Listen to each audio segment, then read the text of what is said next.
너한테 장가간다. 과부예요. 알아. 이 나라 대구 해보라지.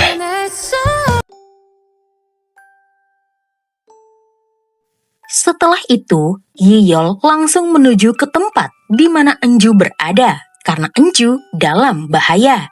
Enju pun terkejut ketika seorang pria menghunuskan pedang ke arahnya. Pria itu bertanya, apakah benar Enju adalah Gildong?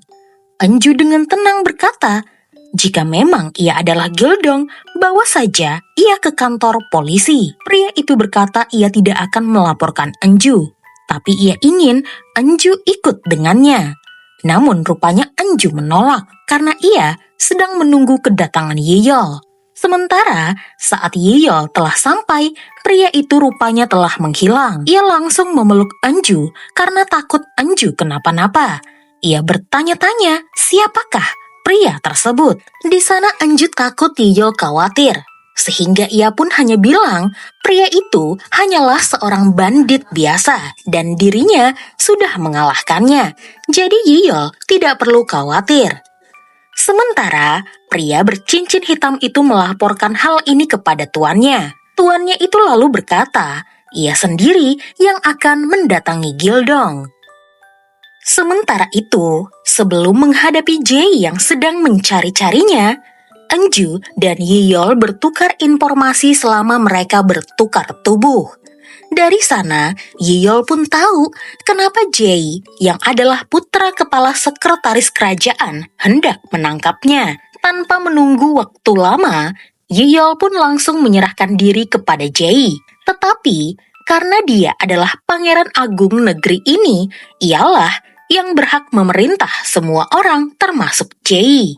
Jadi, Yiyol memerintahkan semua penjaga tanpa menghiraukan Jay untuk segera membawanya ke kantor investigasi kerajaan.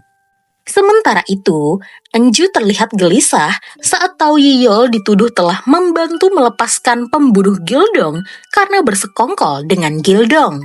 Melihat hal tersebut, Jay begitu kesal dan langsung menyuruh Enju untuk sadar diri dengan posisinya. Buang harapan Enju bahwa seorang pangeran agung akan menyelamatkan wanita seperti Enju. 결당만이면 구해줄 거란 기대는 접어. Berita jika Pangeran Agung telah ditahan investigasi kerajaan terdengar sampai ke rumah Herim. Herim begitu khawatir dengan Yiyol, sehingga ia pun hendak datang ke sana berharap bisa melihat keadaan Pangeran Yiyol. Jay yang melihat hal tersebut langsung memanggil Herim dan mengajaknya berbicara. Ia berkata, saat ini pertunangan mereka berdua belum secara resmi dibatalkan. Jadi ia berharap Herim menjaga perasaannya kepada Pangeran Agung karena skandal tersebut bisa menghancurkan keluarga Herim sendiri. Namun, Jay mendukung cinta Herim kepada Yiyol sepenuh hati. Sementara itu, di istana, Songju membayar orang-orang untuk memprovokasi Kementerian Istana atas tuduhan yang dialami oleh Pangeran Agung. Mereka berkata, bagaimana mungkin seorang Pangeran Agung memihak seorang pencuri rendahan dan meminta para menteri untuk memberikan penilaian yang bijaksana. Saat Im Sahyong menuju aula istana, bukan menteri atau raja yang ia temui, melainkan Pangeran Yiyol. Yiyol berkata, sepertinya Sekretaris Im Sahyong sedang senang karena hampir berhasil menjatuhkannya. Orang yang berani melakukan hal ini kepadanya hanyalah raja dan juga sekretaris kerajaan. Im Sahyong bingung kenapa Yiyol langsung mencurigainya, bukan mencurigai raja seperti rencananya. Di sana, Yiyol mengungkapkan satu perjanjian di antara dirinya dan kakaknya, sang raja. Raja hanya mengawasinya dan ia tidak akan pernah mengganggunya, apalagi sampai menyerangnya secara langsung. Mereka berdua sebagai saudara telah membuat sumpah darah. Jadi, tinggal satu orang, yaitu Im Sahyong. Berdasarkan spekulasinya, sepertinya catatan kejahatan yang dimiliki oleh mendiang inspektur kerajaan Kim, lalu kemudian jatuh ke tangannya, berasal dari Im Sahyong. Jadi, Im Sahyong memiliki tumpukan kejahatan milik orang lain untuk mengancam mereka. Di sana, Im Sahyong tidak bisa berkelak lagi dan membuat kesepakatan jika ia akan melupakan penangkapan pangeran. Dan Pangeran Yiyol tidak berspekulasi apapun tentang dokumen itu lagi. Sebelum pergi, Yiyol memerintahkan Im Sahyong untuk mengajari sopan santun kepada kedua putranya. Takutnya buah jatuh tidak jauh dari pohonnya. Raja pun mengetahui jika Im Sahyong sudah bertindak sendirian. Ia marah karena berani-beraninya Sahyong menangkap adiknya sendiri dan menuduhnya tanpa bukti. Im Sahyong lalu meminta maaf. Ia beralasan kantor investigasi kerajaan telah membuat kesalahan. Raja kemudian memerintahkan Sahyong untuk mempersiapkan perjalanannya karena ia hendak berburu. Bersama putranya Songjae, Sahyong memerintahkannya untuk tidak melakukan apapun. Waktunya, mereka berdiam diri sampai darah raja sepenuhnya berada di tangan mereka. Dan akhirnya, Jae pun mendapatkan perintah jika penyelidikan Pangeran Yiyol dihentikan. Sonbaek, putra dari keluarga Kim, khawatir pihak istana akan menghukum Jae karena telah gegabah. Dan tiba-tiba, Ibu Suri datang. Ia ingin melihat langsung wajah putra kedua sekretaris kerajaan yang telah berani mengancam putranya. Ia akan mengingat perlakuan tidak sopan Jae kepada putranya dan akan segera membalas mereka. Sementara itu, Herim mencoba mengintip ke arah kantor investigasi di istana. Ia berharap bisa melihat keadaan Pangeran Yiyol. Yiyol pun datang menghampirinya. Yiyol sadar saat Enju menjadi dirinya, ia melihat Herim dan Enju yang saat itu berada di tubuhnya bersama. Jadi mungkin mereka berteman, sehingga Yiyol pun bersikap baik dan memberitahukan kondisinya baik-baik saja.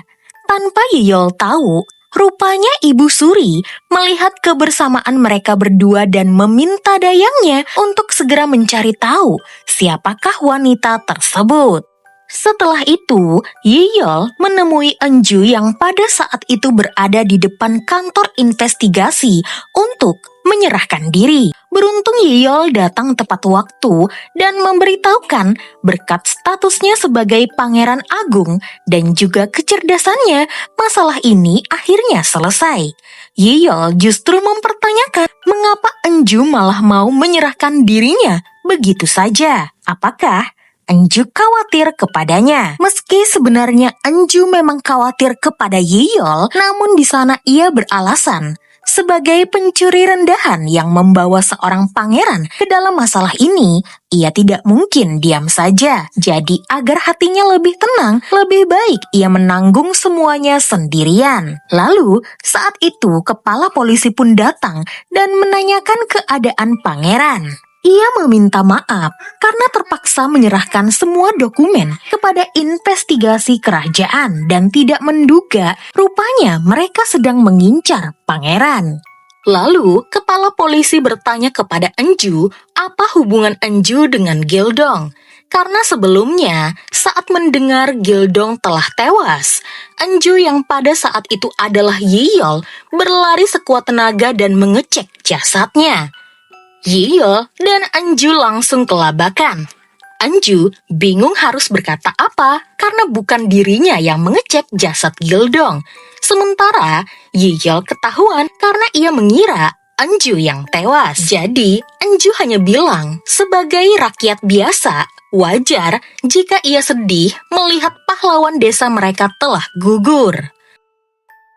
Lalu mereka berdua pun pergi untuk membicarakan mengapa tiba-tiba tubuh mereka bertukar kembali. Padahal mereka tidak melakukan sesuatu yang istimewa. Yiyol lalu berkata untuk tidak terlalu memikirkannya. Yang penting semua telah kembali ke asalnya. Yiyol kemudian memberikan sebuah gerendel atau alat pengunci pintu kamar Enju. Ia berkata jika ia melihat ada seekor serigala berkeliaran di dekat kamar Enju. Di sini, maksud Yiyol adalah serigala itu adalah Jae.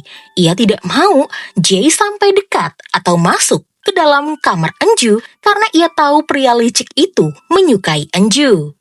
Yiyol hanya berharap Enju berhati-hati, karena mulai sekarang mereka kembali menjalani hidup masing-masing. Saat Enju pergi ke pasar untuk membeli tanaman obat untuk ibunya, ia melihat kehebohan yang terjadi di klinik desa dan mencoba mencari tahu apa yang terjadi. Rupanya, wabah dari desa sebelah telah sampai ke desa mereka, dan banyak warga yang mengaku terinfeksi.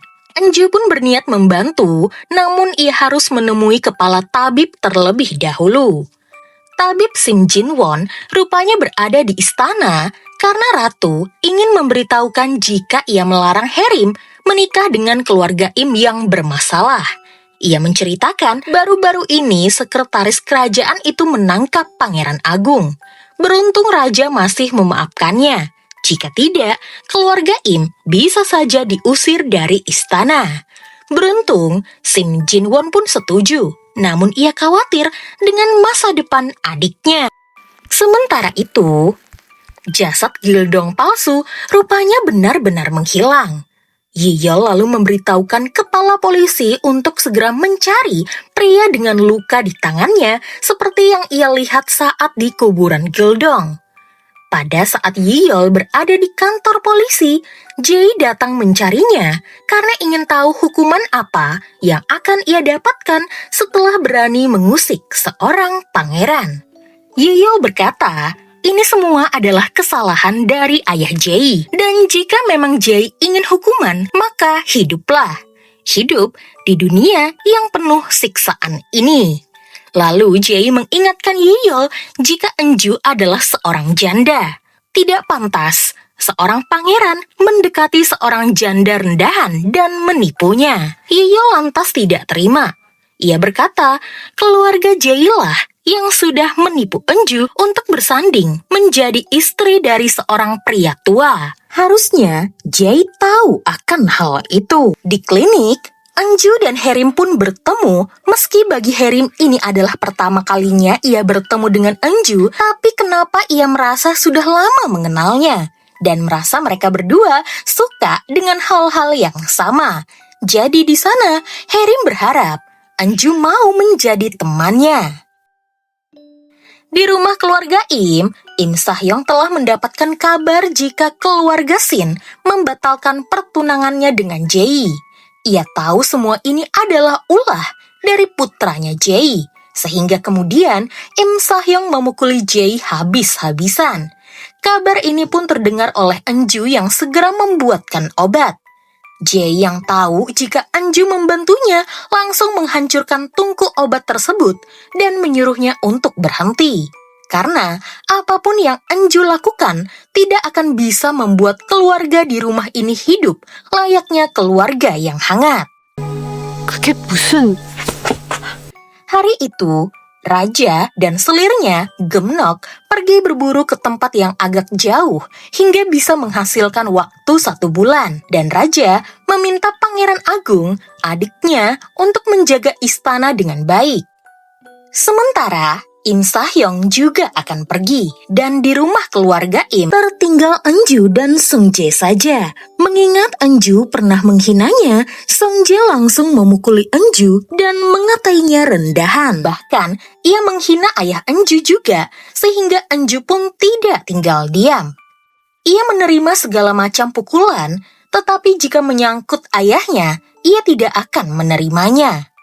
Dengan penuh amarah, Seungju langsung mengambil sebuah besi yang dibakar dan hendak memukul Enju. Tetapi tiba-tiba, sebuah pedang langsung menggores wajah Seungju dan menghentikannya. Rupanya Pangeran Yiyol datang tepat waktu dan kedatangannya kemari karena ia tahu Enju akan mengalami hal ini. Yiyol lalu mengusap luka di bibir Enju. Ia tidak tahan melihat Enju di rumah ini, sehingga Yiyol mencari cara agar Enju bisa terlepas dari keluarga Im. Dan satu-satunya cara adalah ia akan menikahi Enju. Ia tidak peduli Enju janda, asalkan Enju mau menyambut tangannya, semua akan baik-baik saja. Lalu kemudian Jay datang dan melarang Enju untuk memegang tangan Yiyol. 잡지 마, 그 손. 넌 못 가.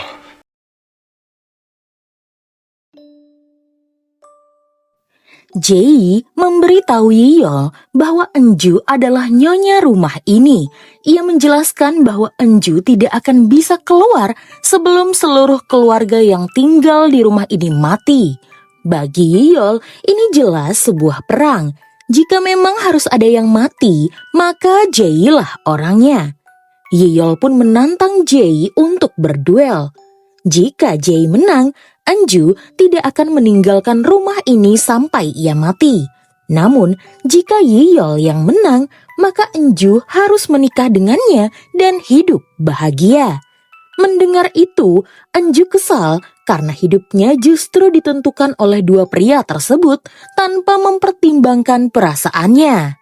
Saat Yiyol dan Jay hendak bertarung, tiba-tiba ayah Enju, Tuan Hong Mingjik datang dan langsung menghentikan mereka. Enju terkejut ketika ayahnya muncul di rumah ini. Tuan Hong langsung meminta Enju untuk pulang ke rumah. Rupanya ia menerima surat atas nama Enju yang memintanya untuk segera pulang karena situasi mendesak. Surat itu sebenarnya dikirim oleh Yiyol ketika ia berada di dalam tubuh Enju. Di rumah, Tuan Hong menghukum dirinya sendiri karena merasa lalai. Ia menyalahkan dirinya karena gagal melindungi keluarganya, terutama Enju yang sudah lama berkorban untuk keluarga ini. Deil berusaha menghentikan ayahnya dan meminta Enju untuk segera pergi. Dengan tatapan yang kosong, Enju pun berjalan pergi tanpa arah. Ia tak tahu apakah perasaan sesak di dalam dadanya berasal dari rasa bersalah karena telah membohongi ayahnya atau penyesalan karena telah melangkah sejauh ini. Langkah Enju membawanya ke sebuah taman dengan permainan ayunan. Ia melihat orang-orang tertawa dan bermain dengan bahagia. Enju pun ikut menaiki ayunan. Seolah ia ingin melepaskan semua kekhawatiran dan kesedihannya jauh ke atas langit. Deju yang melihat Enju berkata bahwa tampaknya Enju baik-baik saja. Namun bagi Yiyol tidak demikian. Ia pun teringat dengan perkataan ibu Enju bahwa Enju selalu terlihat kuat, padahal itu hanyalah caranya untuk menyembunyikan kesedihannya. 지금도 묻어두는 걸 거야. Enju kemudian pergi ke toko buku. Di sana ia memergoki Yiyol yang tengah mengikutinya. Sebenarnya sejak awal ia sudah sadar namun memilih diam. Yiyol lantas meminta maaf karena ia mengirim surat kepada ayah Enju. Ia hanya ingin menghentikan penderitaan Enju meski caranya salah. Enju pun tidak menyalahkan Yiyol. Siapapun yang merasakan kehidupan janda seperti dirinya memang membutuhkan pertolongan, dan ia bersyukur kini telah berakhir. Lalu saat Enju ingin membahas lamaran Yiyol, Yiyol meminta Enju untuk menjawabnya nanti saja. Sementara Tuan Hong berniat untuk menyelesaikan masalah Enju. Tiba-tiba ia bertemu dengan sepupunya, di mana rupanya sepupu Tuan Hong ini membayarkan hutang-hutang Tuan Hong kepada keluarga Im. Anggap saja seperti membeli budak atau Enju yang dijual ke keluarga itu. Sehingga akhirnya pernikahan Enju dibatalkan dan Enju tidak perlu lagi pergi ke rumah tersebut. Sebenarnya Yiyol lah yang membayarkan hutang-hutang itu dan meminta sepupu Tuan Hong untuk merahasiakannya. Ia berkata, anggap saja ini adalah pengembalian harta karena dulu keluarga kerajaan menyita semua aset milik Tuan Hong. Enju meminta ayahnya untuk tidak membayar hutang-hutang itu. Ia menegaskan bahwa pernikahan ini adalah pilihannya demi membuat hidup keluarga mereka lebih baik. Tuan Hong pun marah. Ia berkata bahwa itu adalah kewajibannya sebagai seorang ayah, bukan beban Enju. Ia meminta Enju untuk menghargai dirinya sendiri dan melupakan pernikahan tersebut. Saat Enju pergi, Tuan Hong melihat sebuah surat terjatuh. Ketika membacanya, ia terkejut. Rupanya surat itu adalah surat lamaran dan calon mempelainya adalah Pangeran Agung. Setelah pernikahan dibatalkan, Enju kembali bekerja di klinik. Semua orang senang karena kini Enju tidak menjadi janda keluarga Im lagi. Di sisi lain, Tuan Hong mencoba pergi ke istana untuk menemui Pangeran Agung. Tetapi rupanya Yiyol saat ini sedang berada di klinik menemui Enju dengan alasan batuk. Enju heran karena Yiyol seharusnya bisa berobat ke tabib istana. Ia lalu melihat luka di tangan Yiyol dan menduga itu akibat duelnya dengan Jei. Enju pun meminta Yiyol untuk mengabaikan Jei. Karena putra kedua dari sekretaris kerajaan itu emosinya sungguh tidak stabil dan hidupnya menyedihkan. Tiba-tiba, putri salah satu perdana menteri datang ke klinik dan menyapa Pangeran Yiyol. Ia datang untuk mengambil obat herbal bagi ayahnya. Melihat itu, Enju merasa sedih. Ia merasa tidak pantas mendampingi Yiyol dan langsung meminta Yiyol mencari pasangan yang setara dengannya. 그만, 어디 가? Dalam perjalanan pulang, Enju dicegat seseorang yang menyamar karena takut pada polisi. Orang itu adalah kenalannya dari Gujilmek, sebuah desa di pinggiran, di mana saat ini ia butuh bantuan Enju karena di Gujilmek terjadi sesuatu. Enju dan Yiyol pun pergi ke Gujilmek. Ternyata wabah bermula dari sana. Banyak pasien tidak terobati karena kurangnya perhatian pemerintah. Yiyol heran mengapa wilayah itu diabaikan. Padahal ada lembaga khusus yang menangani wabah. Orang itu menjelaskan bahwa hanya Enju yang selalu peduli kepada mereka. Setibanya di sana, Enju melarang Yiyol untuk masuk karena berbahaya. Yiyol pun setuju dan ia pun menunggu di luar. Setelah selesai merawat pasien, Enju lalu mencari keberadaan Yiyol yang rupanya sedang bermain dengan anak-anak di atas bukit. Ia pun terpesona melihat keakraban itu. Dan tanpa sadar, jantungnya berdebar dengan kencang. 금돌이 내려와. Saat pulang, Enju menyimpulkan bahwa warga menderita disentri karena meminum air lembah yang telah terkontaminasi. Dan saat kembali ke klinik, mereka bertemu dengan Tuan Hong yang rupanya telah menunggu Enju dan juga Yiyol. Ia pun langsung mengajak Yiyol untuk berbicara. Tuan Hong menunjukkan surat lamaran yang telah ia sobek sebagai tanda penolakan. Ia meminta Yiyol untuk menjauhi Enju dan tidak membawanya masuk ke dalam istana, apalagi menikahinya. Ia tidak ingin putrinya terperangkap dan menghadapi kematian. Jika Yiyol tetap memaksa, ia akan mengancam Enju dengan nyawanya sendiri. Ketika Yiyol kembali, Enju pun bertanya apa yang dibicarakan ayahnya. Di sana Yiyol pun berbohong. Ia mengatakan mereka hanya saling menyapa. Mereka lalu membicarakan anak-anak di Gujilmek. Yiyol lalu tertawa, membuat Enju heran karena ia jarang melihat Yiyol tertawa seperti itu. Yiyol berkata, malam ini ia ingin tertawa sepuasnya bersama Enju. 오늘은 실컷 그래보려고. Saat Enju pulang ke rumah, ayahnya mendekat dan menanyakan apakah Enju bertemu dengan Pangeran Yiyol di klinik. Enju tersenyum dan menjawab iya. Tuan Hong lalu menegaskan bahwa Yiyol hanya menjalankan kewajibannya sebagai bangsawan dan ia tidak cocok dengan keluarga mereka. Seolah Tuan Hong sedang menegaskan bahwa ia tidak ingin putrinya menikahi Pangeran Yiyol. Hari itu, Ibu Suri memanggil Yiyol untuk minum teh bersama. Melihat ada 2 jamuan, Yiyol sadar ia akan dijodohkan. Rupanya, wanita yang diundang oleh Ibu Suri adalah Herim. Ibu Suri ingin mereka berdua segera menikah karena tahu jika mereka sedang dekat. Namun di sana Yiyol langsung menolak. Ia mengaku telah mencintai wanita lain dan tidak akan menikah tanpa cinta.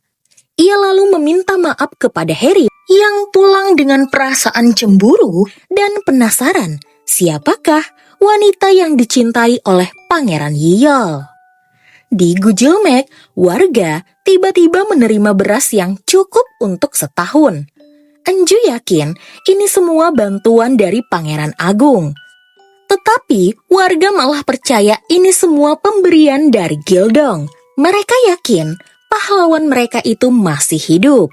Saat Anju ingin berterima kasih kepada Pangeran Agung, Deju berkata, Pangeran Yiyol sementara ini tidak bisa ditemui karena beberapa hari ke depan ia harus belajar. Di istana, selama raja dan ayah mereka pergi, Song Jae berusaha menguasai istana dan memerintahkan Jae untuk memperbesar area berburu dengan menggusur area Gujelmek. Mereka juga membicarakan masalah di rumah mereka yang baru-baru ini terjadi, di mana Tuan Hong membuat masalah dan kembali mengambil Enju yang menurutnya adalah tawanan ayah mereka, agar Tuan Hong tidak macam-macam. Jae lalu berkata, sebaiknya kakaknya menikahi Enju agar masalah ayah mereka selesai. Tapi di sana Song Jae menolak dan menyuruh adiknya untuk menikahi Enju. Hari itu, Enju diajak ibunya untuk berdoa ke kuil. Seorang biksu wanita kemudian menyapa mereka dan berniat mendoakan seluruh keluarga Hong. Biksu wanita itu berkata kepada Enju, Tuan Hong berjasa di dalam hidupnya. Saat tahun Gyeonggo yaitu tahun berdarah, ayah Enju memberikan perlindungan kepada semua orang. Raja saat ini adalah raja yang mengancam Tuan Hong. Tuan Hong hanya bekerja sesuai aturan, tapi ia malah disingkirkan sementara Im Sahyong mengkhianati Tuan Hong. Tahun itu, raja begitu kejam, sampai-sampai salah satu keluarga istana bunuh diri karena kekejamannya. Di dalam istana, banyak orang-orang yang sebenarnya ingin membuat raja menjadi boneka mereka demi menguasai Joseon. Dan ia berharap Enju tahu sejarah ini agar bisa melindungi ayahnya Hong Minjik. Enju bingung kenapa biksu wanita itu menceritakan hal ini kepadanya. Rupanya, biksu wanita itulah orang yang ingin menemui Gildong. 길동은 내가 직접 만났다.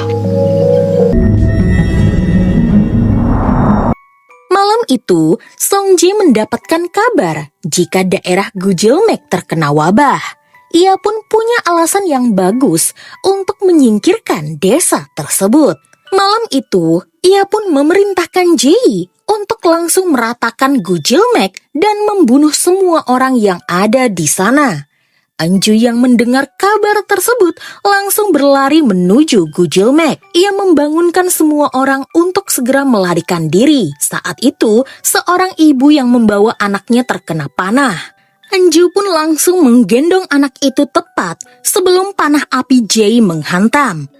Beruntung Yiyol datang tepat waktu dan langsung menangkis panah tersebut lalu menyelamatkan Enju. 먼저